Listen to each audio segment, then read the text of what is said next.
Peggy 16.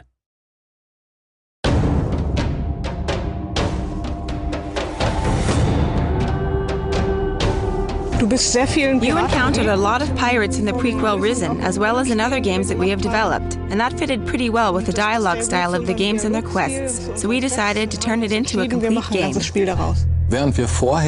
Previously, we tried to establish as many facets as possible with an equal standing.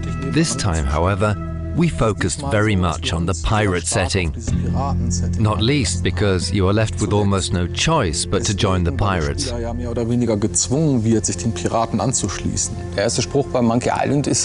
The first line of Monkey Island is, "I want to be a pirate," and then you got to go to the tavern and do piratey things, find a treasure and so on. And these are of course things our players get to do as well.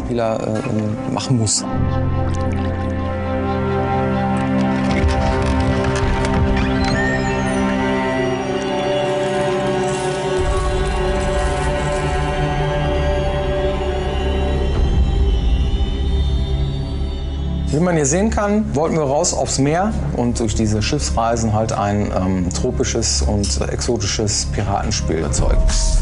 Hier haben wir die Startlocation.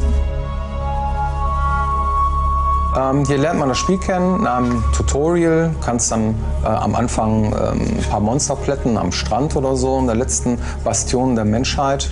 Du fährst dann auch ziemlich schnell dann mit dem Schiff rüber zu der ersten Insel, die dann schon etwas größer ist, wo es auch zwei Lager gibt, einmal von der Inquisition und einmal hier hinten das Piratenlager. Da wird die Welt ein bisschen größer. Wenn du dich den Piraten angeschlossen hast, dann kannst du dann mit dem Schiff direkt mit den Piraten zu dieser Küstenregion auf dieser Seite dann hinreisen.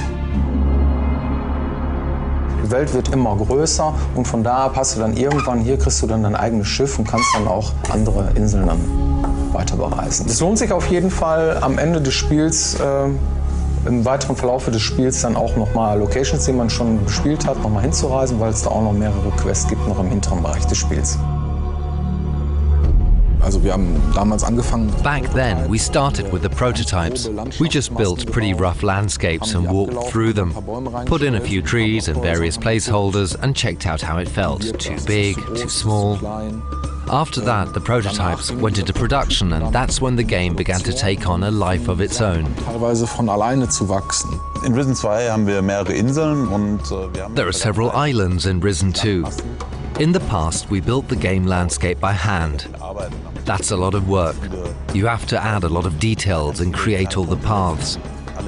Little adaptations or corrections create a lot of work and effort. Therefore, we decided to implement a terrain engine, which is a first in the history of Piranha Bytes. And it paid off, because we were able to implement prototypes way faster. Prototypen als auch implementieren konnten.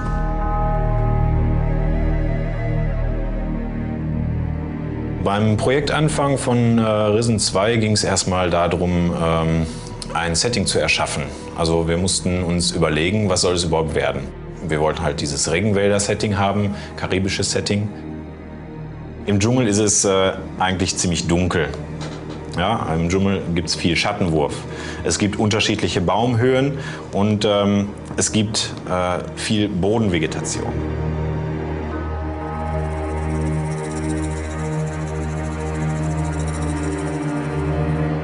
Wir haben jetzt in Risen 2 uns für einen leichten Dschungel entschieden.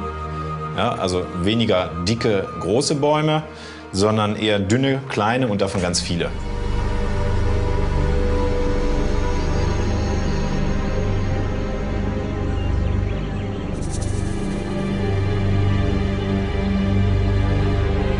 Also wir sind ja hier im Ruhrpott und so viel haben wir nicht hier, was wir uns selbst anschauen können. Ja, aber ein paar Wälder haben wir schon und da ziehen wir schon mal selber los mit der Kamera. Die Wälder sind teilweise urig hier, das soll man gar nicht meinen.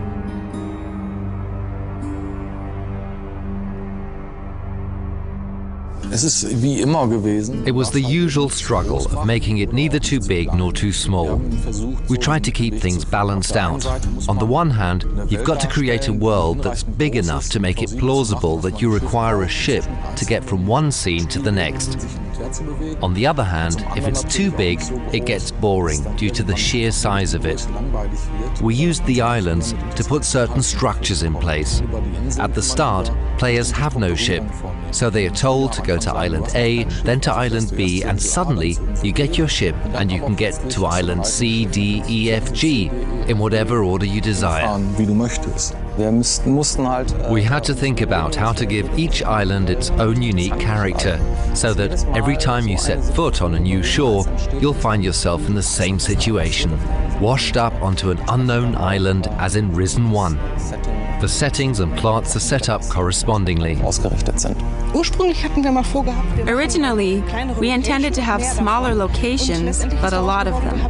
What we've got in the end are a lot of big locations and a lot more fun exploring them. We are not able to build a camp that consists of only 5 interacting characters. There's got to be at least 20 of them, and of course each of them has at least one quest for you. As a result, the game has grown. It really became a huge world.